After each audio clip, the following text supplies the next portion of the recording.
नमस्ते रत्नजी, हेलो नमस्ते। नमस्ते नमस्ते सन्चै हुनुहुन्छ? सन्चै छु, आराम छु। तपाईँ भन्नुहुन्छ? म पनि एकदम ठिक छु। अनि अरू के छ? सन्चै छु, आरामै छु। हजुरको के छ नयाँ नौलो? मेरो पनि ठिक छ। आज विराटनगरको गेम थियो कि पोखरासँग। हेर्न जानुभएको थियो? धेरै कराएर मेरो स्वरै भाँसिन आँटेको छ। सपोर्ट गर्न गएको थिएँ। विराटनगर किङ्सलाई? अँ, ए, अब भोलि तपाईँ सुदूरपश्चिम सपोर्ट गर्न जाने होला नि। जानु पर्ला त्यस्तो मिल्यो भने। जानु जानुभएको त तपाईँ सुदूरपश्चिमको हो नि होइन? हो नि, जानु पर्ला मिल्यो भने। जानुपर्छ क्या आफ्नो टिमलाई सपोर्ट गर्न। होइन कि अघि पनि कुल बोय भनेर देखायो कि अनि एक्सेप्ट गरेको अर्कै उता अब सुदूरपश्चिमकै एकजना हुनुहुन्छ उहाँ क्रिएटर बोय भन्ने हुनुहुन्छ तर उहाँको नाम चाहिँ कुल बोय नै देखायो क्या अनि उहाँ जोइन हुनुभयो क्या मेरोमा। एकदमै खुसी लाग्यो। धेरै वर्ष, कति वर्ष भइसक्यो त हामीहरू नबोलेको, नजोइन हुने। 1 वर्ष जति भयो होला। भयो है, 1.5 वर्ष भयो होला। उम्, त्यही त, एकदमै झन् बच्चा देख्न थालेको छ तपाईँ हजुरलाई त। झन् यङ देख्न थालेको छ। म बच्चा त होइन। यङ देख्दै थालेको कि पहिला, अझै त्योभन्दा पनि पहिला नि। एकदमै भनौँ न रचनाजी, खुसी लाग्यो एकदमै।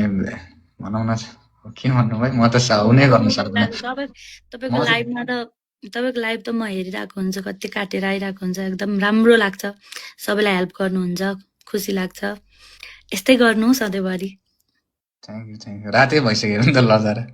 अब मान्छे यहाँ जिस्काएर तनावसहित च्याटभरि जिस्काएर, ए नजिस्काऊ भन्दैछ मलाई, प्लिज जिस्काएर तनाव न। के हो र हजुरको बर्थडे? बर्थडे हजुरको बर्थडे हो आज? होइन त्यति भन्नु। Happy birthday to you. होइन त्यसै लेखिरहनु भएको छ क्या यहाँनिर, त्यही भएर होइन, मेरो आज होइन। हो भने जन्मदिनको धेरै धेरै शुभकामना। मेरो चाहिँ साउनमा हो। ठिक छ। आज के अपकमिङ छ हजुरको? के अपकमिङ गीतहरू, के कुराहरू छ यसो? के राख्न चाहनुहुन्छ? रिसेन्टली चाहिँ आइरा हुन्छ बेला बेला। अस्ति परान मुभीबाट त्यो टिकटकमा अहिले पनि राम्रो गइरहेछ त्यो।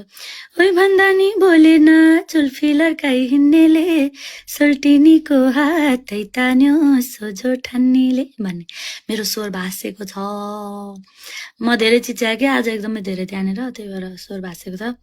त्यो गीत मलाई नेपालमा होइन, नेपालमा लेडी सिङ्गरहरूमा चाहिँ भनौँ न भोइस चाहिँ रचनाजीको चाहिँ भगवानले नै दिएको जस्तो लाग्छ। फेस चाहिँ इनोसेन्ट छ है। त्यो महोत्सव मेलामा पनि मैले यसो हेरिरहेको हुन्छु क्लिप्सहरू, फेस चाहिँ टक्क इनोसेन्ट तरिकाले हुन्छ। एकचोटि एउटा मेला महोत्सवमा एउटा रोज दिएको भिडियो भाइरल भएको थियो नि हजुरलाई। हो त्यो कपिल वस्तुको हो, त्यो चाहिँ दौडेर गएको होला है। दौडेर गएर रोज दिएको थियो नि। त्यो रोज चाहिँ कसले दिएको थियो, याद छ हजुरलाई? उहाँको नाम चाहिँ विशाल भट्टराई के थियो क्या? भट्टराई के त्यस्तै विशाल भट्टराई नै होला। कपाल लामो थियो होइन उहाँको? उहाँलाई कसले पठाउनु भएको? कसैले के सोध्नु भएको थियो उहाँलाई?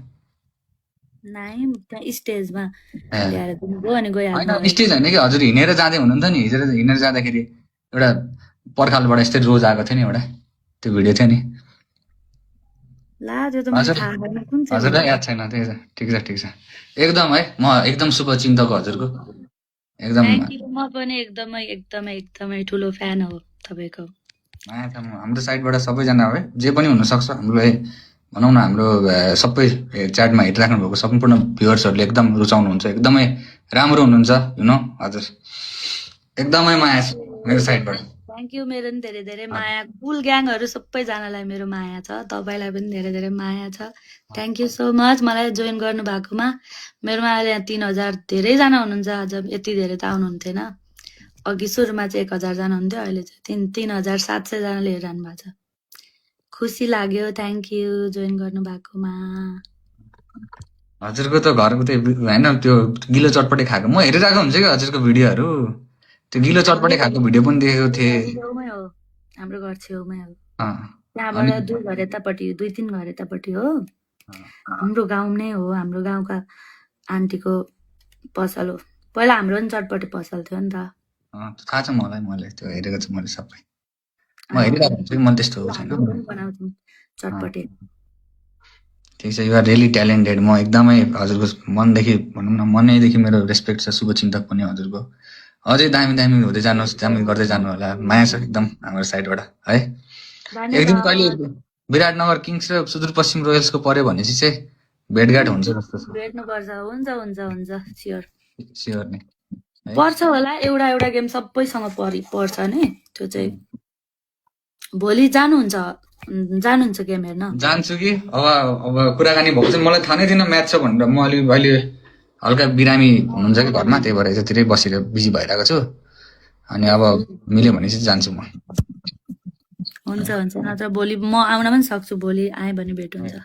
ल हुन्छ हुन्छ ल राम्रोसँग बस्नु होला ओके गुड नाइट है राम्रोसँग बस्नु take care of your throat घाँटीको ख्याल राख्नु होला है राम्रोसँग बस्नुहोस् okay bye bye thank you thank you माया छ है सम्पूर्णलाई एभ्रीबडी हाम्रो ग्याङ भनौँ न cool gang always respect every one okay cool gang always respect माया छ मनदेखि रचनाजीको गीत सुन्दै आएको हेर्दै आएको उहाँलाई मैले 2 वर्ष अगाडि जोइन गरेको थिएँ 2 वर्ष अगाडिको कुल बोय र अहिलेको कुल बोयमा धेरै नै फरक भयो तर मनमा भएको रेस्पेक्ट कहिले पनि घटेन मनमा भएको माया कहिले पनि घटेन सम्पूर्णको लागि सबैको लागि okay must love gang guys you know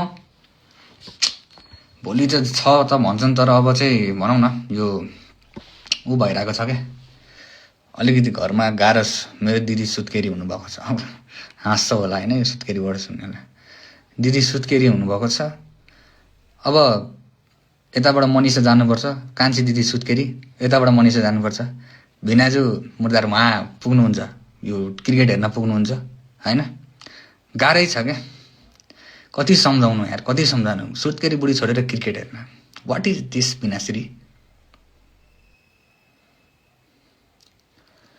अनि मनिषा उता जान्छे गइसकेपछि अब घरमा त कोही पनि हुँदैन यहाँ बस्नको लागि अनि एउटा त्यसको छोरा छ क्या सानो छोरा भान्जा भनेको होइन त्यसको अर्को सानो छोरा पनि छ भाउ भाउ भाउ हान्छ त्यो त्यसलाई हेर्दै त्यसको गुस ओर्दै जिन्दगी त बितिसक्यो कुल भएको आदि तनावै छ माया चाहिँ फेरि भिनासितलाई मनदेखि माया छ यस्तो छ कि भिनाजु र म चाहिँ दाजुभाइ जस्तै छौँ त्यही भएर चल्छ यस्तो कुराहरू love from my heart okay gang त्यही हो